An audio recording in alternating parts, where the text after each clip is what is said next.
News at 12 right here in Voice of the People, 90.3 FM. My name is Esther Mwachuku and these are the top stories. DSS arrests Abuja Kaduna train passengers. Heavy security as NNPP, APC Bigwigs storm Tribunal amid bribery allegation in Kano State. And Commissioner of Police bans all forms of protest in Kano. Details now.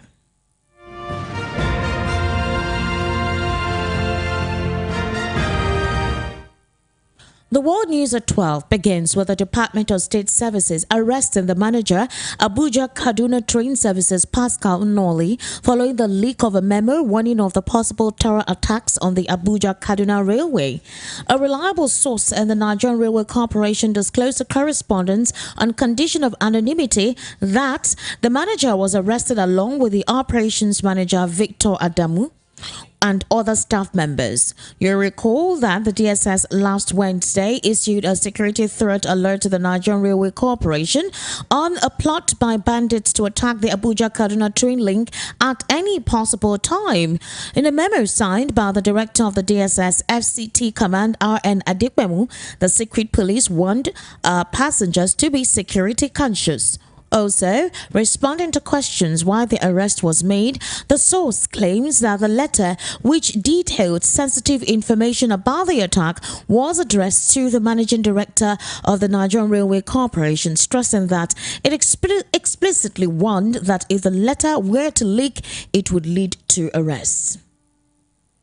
Now, President Bola Ahmed Tinubu has sworn in ministers and members of his cabinet after screening and confirmation by the Senate. The event, which kicked off at 10 a.m. The swearing in was done in batches of 5. Now, the first 5 ministers who were sworn in were Attorney General of the Federation and Minister of Justice Lateef Fagbemi, Minister of State and Gas Resources Ekperibe Ekpo, Minister of State Labor and Employment Nkuru Onyeji-Ocha, Minister of Women Affairs Uju Kennedy, Minister of Education Tahir Maman. Now the second batch, Minister of Agriculture and Food Security Abubakar Kyari, Minister of Foreign Affairs Yusuf M. Toga. Senator Heineken Lokobiri is the Minister, Honorable Minister of State Petroleum Resources. The third batch, Minister of Aviation and Aerospace Development Festus Keyamo, Minister of Humanitarian Affairs and Poverty Alleviation Betta Edu, Minister of Sports Development John Eno, Minister of Works David Umahi, Minister of Niger Delta Development Abubakar Momo. You do recall that the Minister of Niger Delta Development was eventually named last night. Now, senior officials of the new Nigeria party-led Kano State government and leaders of the main opposition All Progressives Congress have stormed the Kano State High Court, where the state's governorship election petition tribunal is having its penultimate session. VOP News gathered that the tribunal had adjourned sitting till today for the adoption of written addresses in a petition filed by the APC against the electoral victory of Governor Kabir Yusuf. However, last week, during the sitting of State Assembly Elections Petition Tribunal, the chairman of the panel, Justice Flora Ngozi Azinge, raised an alarm about what she described as a disturbing development wherein lawyers with cases before the panel were reaching out to her and members of her panel in order to influence the decisions. This had led to a flurry of accusations and courage to seek for an audience with a judge with the aim of unmasking those allegedly making the bribery advances. But at the resumed hearing of the Governorship Elections Petition Tribunal on Monday, which is today, government officials, including the Secretary of the State Government, Bafa Bichi, the Chief of Staff to the Governor, Shehu Wada Party, Muhammad Aruwa, were also at the tribunal. To talk about this development today, via the telephone is a public affairs commentator, a political enthusiast, being the fact that there have been some statements concerning some conspiracy theories on the ministers that were appointed. Mr. Tochukwu, are you back with us? Mr. Tochukwu, are you back with us? Mr. Tochukwu, can you hear me? Can you hear me, sir? Yes, now I can hear you. You couldn't hear me before? No, I was saying hello. All right, okay. Thank you very much for joining me on the World News at 12. You do recall... Now? Yeah.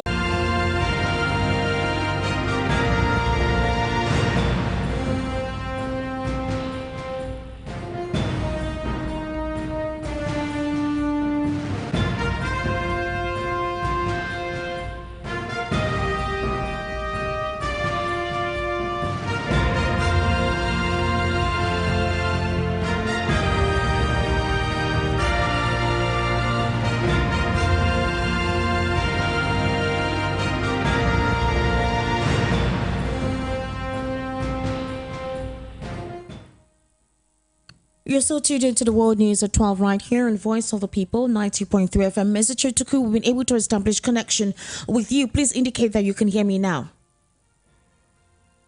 Hello? Mr. Tochukwu, indicate you can hear me now.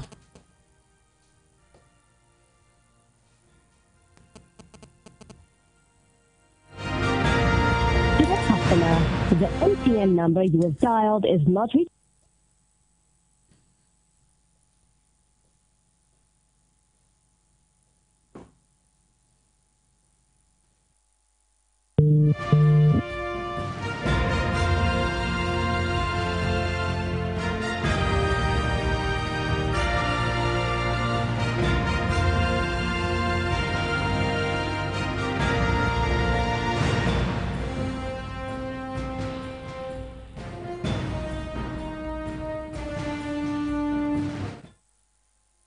Tochukwu, we've been trying to connect with you. I don't know what's going on, if the network is from your end. I don't know really. Yes. Okay, so can you kindly talk to me concerning the situation with the NNPP and the APC? You recall last week that one of the tribunal judges, not necessarily the tribunal judges, one of the judges in Kaduna State said that most of the lawyers try to offer them bribe, and that most times Nigerians will blame the judges for that.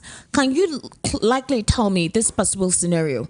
Some of the bigwigs have decided to storm the tribunal in Kaduna State, saying that the alleged insinuation from what Dr. Flora Ngozi Azinge, the alarm that she raised, and she described it as a disturbing development, where this accusation is coming from and why she has refused to name the names of these lawyers. Can you kindly tell me what your perception is about that?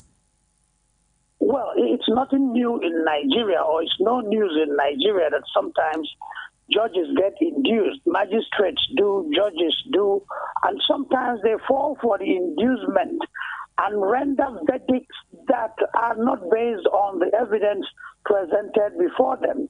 And when you talk about it, they say, oh, Nigeria is a corrupt country. What do you expect the lawyers and the judges to do? They are equally corrupt. But when it comes the time to punish corrupt judges, then you hear lawyers and all these NBA members association talking about it's a sacrosanct institution. It's an inviolable institution. They shouldn't be arrested. Their homes should not be searched. The institution of the judiciary should be respected, which I think is double standards. So what the judge in Kaduna is saying may be factual, it may not be far-fetched. It's a common phenomenon. But if the judges are really judges, they should reject any form of inducement. And when they fall for it, that means they have abdicated their moral responsibility, their moral authority. Like I've said time and time again, in any nation that has any hope for the future, there are three bastions of incorruptibility. One is the university, the other one is the church, then the other one is the judiciary. Already, the universities have failed us in this respect. The church has failed us in this respect. So all eyes are on the judiciary. And I hope and I pray that the judiciary will not fail us in this respect. That the judge should name the lawyers that are trying to induce him. That is nonsensical. You don't have to name anybody. You're not obligated to name anybody. But it's a thing, it happens all the time, and everybody knows it. And the bigwigs trying to pressure the judge into naming the supposed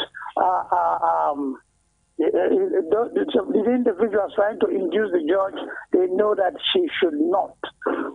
But it's our reality, the Nigerian reality. Corruption is here.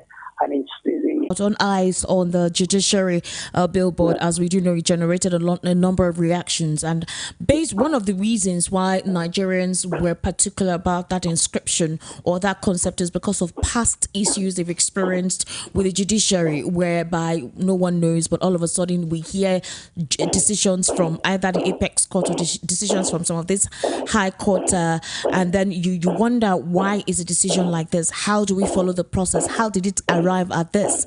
Now, but considering the fact that a couple of Nigerians do not understand how judicial proceedings go, that they have tried to educate themselves, right, with the judicial process and the proceedings. But the question I want to ask you is this. Apparently, the Advertising Regulatory Commission of Nigeria, they said that that particular All Eyes on the Judiciary was approved. It went through the normal process, went through the normal protocol, and there was an approval for it. So the commission itself is wondering why, that is APCON, is wondering why the commission is making that statement that that particular concept did not follow due process. What does that actually say?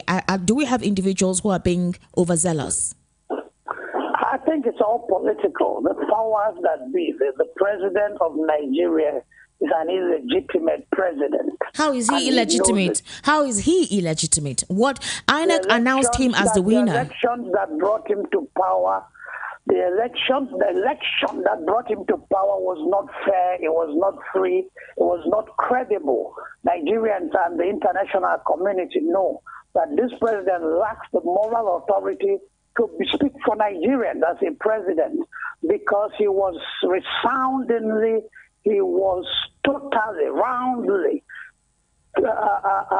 defeated in the election that brought him to power. So it was some kind of an abracadabra vote. He voted from being a loser to being the winner, and that was magical. The magic of APC and the abracadabra of APC, INEC, and the security agencies brought him there. So he is bothered about the psychological baggage of rigging an election. He's therefore trying to overcompensate for his guilt. That's why you should pull down an ad, a normal, not even an ad, it's more of a poster that is saying we are watching the judiciary, we expect the judiciary to do the right thing. In this case, something to do the right thing this time. What is wrong with such a statement? Yes, all eyes are on the judiciary. It's a simple fact that nobody and nothing can refute.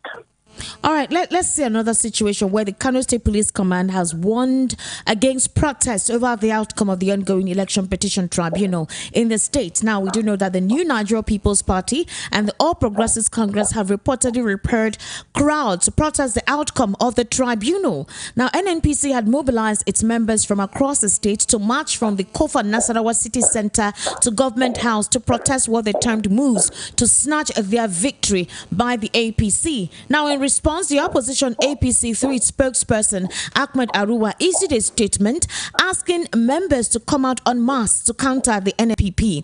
Now, the State Commissioner Mohammed Gumel, who said that in consideration of the confirmatory intelligence reports at the disposal of the police command, all forms of street protests are hereby banned across all parts of the state. So the protest has officially been banned, regardless of the authenticity of the protest or whatever it is they needed to make clear. Why do we have situations where anytime a protest is meant to commence, we have the Commissioner of Police trying to ban it? Is it that this particular protest procedure did not go right from the onset? You do know that any protest that is meant to commence, the Commissioner of Police is meant to be written and alerted. The police is meant to deploy their personnel to ensure that the protest is peaceful. So why do we have a situation where anytime any protest is to come up, there is a clampdown? Could it be the NSAS situation? That is what the police is trying to avoid, how the NSAS protest degenerated to become what it became? Before I answer your question, I want to make a point. The NSAS protests were civil. They were peaceful. They were law-abiding. There was nothing wrong with the NSAS protest. And the government, through DSS, tried as much as possible to infiltrate the disruptive element in the process. Violence became chaotic, disruptive after the government shot at those young men who were peacefully protesting, carrying the national flag and singing the national anthem. That was what angered Nigerians. That was what brought about the violent aspect of the protest. But then the Constitution allows us the right as Nigerians in a democracy to protest, as long as our protest is peaceful. So all this, the jewel of democracy is free speech, which can be expressed in a protest or by a protest. So all this attempt to clamp down at protest, to stop protests before they even start, is undemocratic and theoretically illegal and unconstitutional. It should not happen. Nigerians should be allowed to express themselves freely as long as it's within the confines of the law. The new Nigerian political party and the APC bigwigs stormed the tribunal amid bribery allegation. The fears of Nigeria is the fact that conclude at their decisions on who authentically won the February 25 elections. Could it be because of past experiences? Could it be because of what? Past experiences on on the decision-making process of judges at the Election Petition Tribunal. Yes, partially, but the thing is this: I had written articles saying that there should be no swearing in of the president until the presidential electoral issues are all sorted out. And now that the president has been sworn in, a president that clearly lost the election, but so for some strange reason, due to the Nigerian factor, he was made president, it is most likely that he will try to influence the judges. He will try to influence their verdict.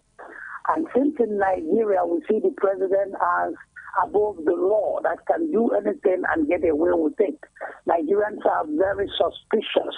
Nigerians are concerned that because of... Hello, Mr. Tochukwu. Are you still with us? Are you still with us?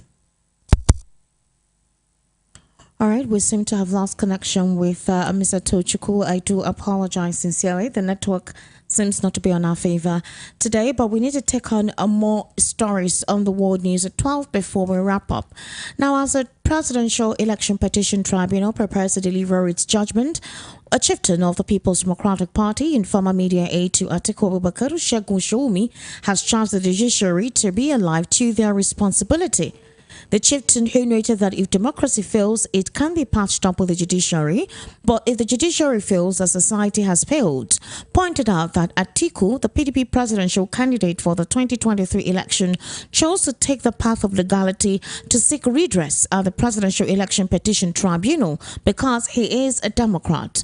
Speaking at a media chat with journalists in Abuja, Showunmi, who was one of the Ogun State governorship aspirants under the platform of PDP, added that the call for the judiciary to be alive to its responsibility is because it is the last hope of the common declaration of President Bola Ahmed Tinubu as the winner of the February 25 presidential elections. According to Showunmi, the entire world, even the ancestors that have gone, are eagerly waiting for the judgment. Hospitalization to press home demands that the former aide said Atiku has done no harm